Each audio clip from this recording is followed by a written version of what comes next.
안녕하세요. 임현우입니다. 오늘은 지난 갑신정변에 이어 동학농민운동에 대해서 배워보겠습니다. 옆에서 강렬한 눈빛으로 보고 있는 아저씨 보이나요? 전봉준이라는 농민입니다. 별명은 녹두예요. 콩처럼 작고 왜소해서 그런 별명을 지녔지만 동학농민군의 대장이자 동학농민운동의 핵심 인물입니다. 그러면 오늘의 학습 목표를 알아볼까요? 첫 번째, 동학농민운동의 전개 과정을 이해할 수 있다. 두 번째, 당시 농민들이 추구한 사회 모습을 파악할 수 있다 인데요. 이제는 가만히 참고만 있는 농민이 아닙니다.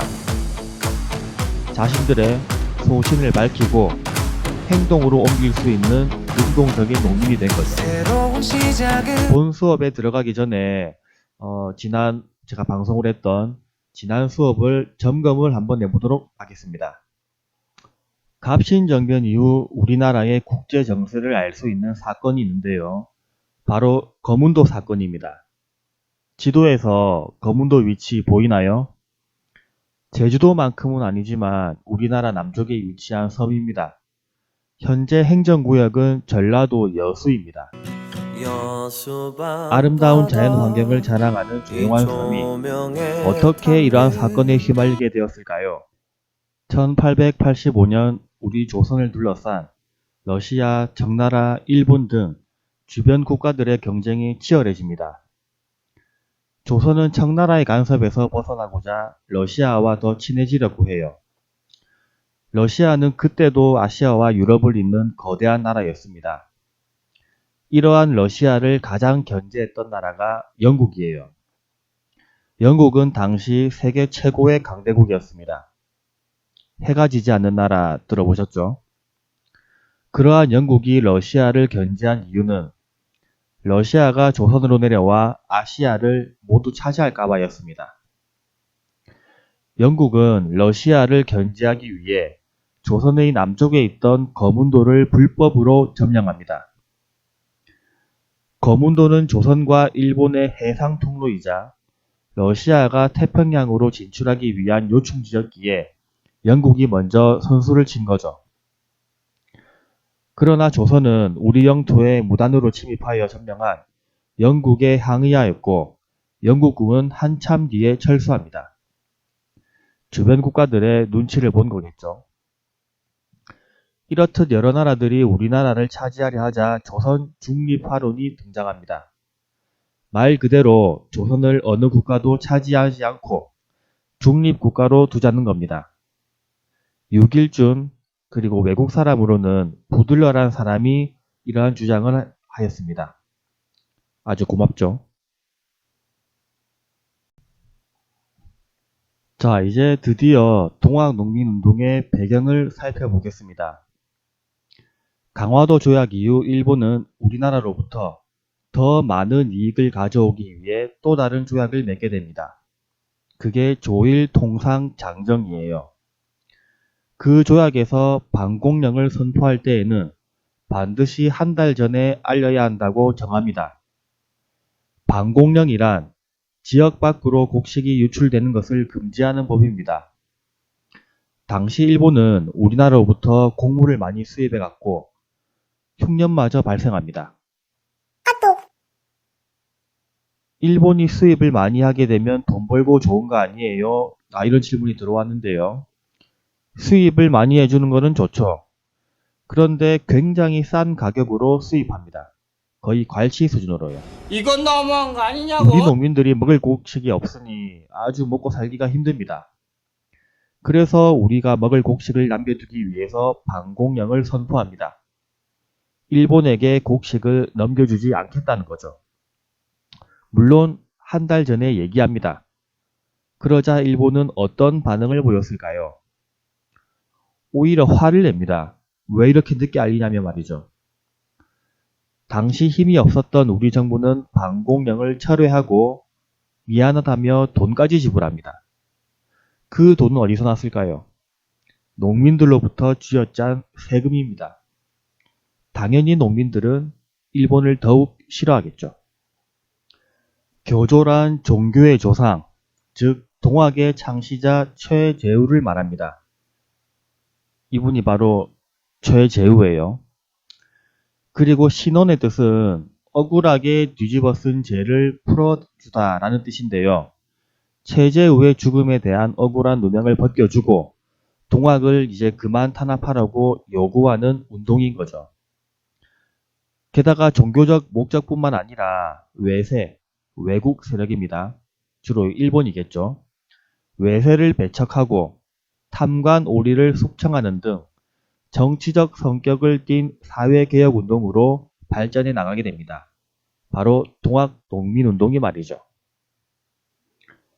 전라도 고부 지역의 군수 조병갑은 그 지역 농민들을 아주 못살게 굽니다. 만석보 사건이 대표적인데요. 농민들을 동원하여 만석보라는 저수지를 만듭니다. 농사 짓느라 바쁜 농민들을 부려먹는 대신 만석보가 만들어지면 공짜로 쓰라고 합니다. 그러나 만들고 난 뒤에는 바로 세금과 이용료를 내라고 해요. 화가 난 농민들은 전봉준 주도하에 고부관청을 습격하여 멍석마리를 시전합니다. 정부는 이를 수습하기 위해 관리를 보냈지만 오히려 동학 농민들을 탄압하게 되고 동학 농민들은 더욱 거세게 들고 일어납니다. 농민들은 이미 사발 통문을 통해 잘 모였는데요. 위에 동그란 모양 보이나요? 동그란 밥그릇을 사발이라고 하죠. 이 사발을 엎은 모양으로 참여한 농민들의 이름을 씁니다. 그러면 누가 주모자인지 모르겠죠? 이렇게 모인 동학 농민들은 황토현, 황룡촌 전투에서 관군을 상대로, 즉 정부군을 상대로 큰 승리를 거둡니다. 승리의 비결은 여러 가지가 있겠지만 이 장태라는 도구예요.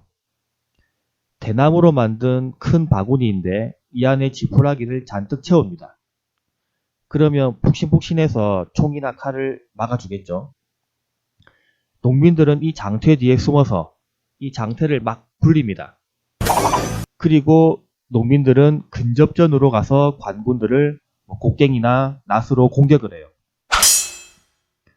이 전투의 승리 이후 농민들은 전주성을 점령하게 됩니다. 더 이상 농민들을 막지 못한 정부는 청나라에게 도움을 요청하는데요. 청나라 군대가 우리나라에 들어오자 일본 군대도 같이 들어옵니다. 갑신정변 때 조약 기억나나요? 바로 텐진 조약에 의거하여 일본 군대도 같이 들어오는 거죠.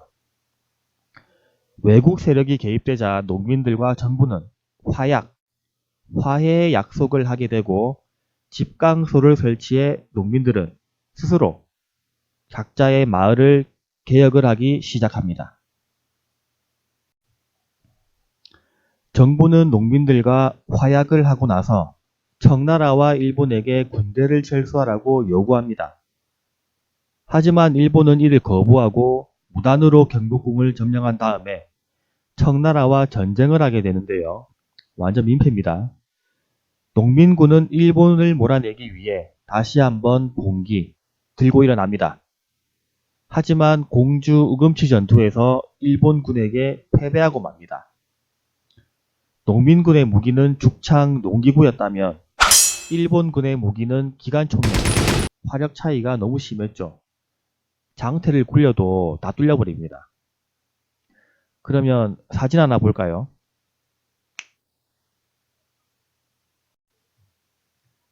이 사진은 동학농민군 대장 전봉준이 부하의 밀고로 인해 체포되는 사진입니다.